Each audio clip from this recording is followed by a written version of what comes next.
மச்சான் ஃபீல் பண்ணுறியா?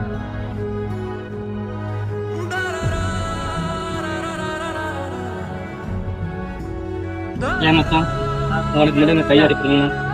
நீ எங்க இருக்க முடியும் தெரியும்?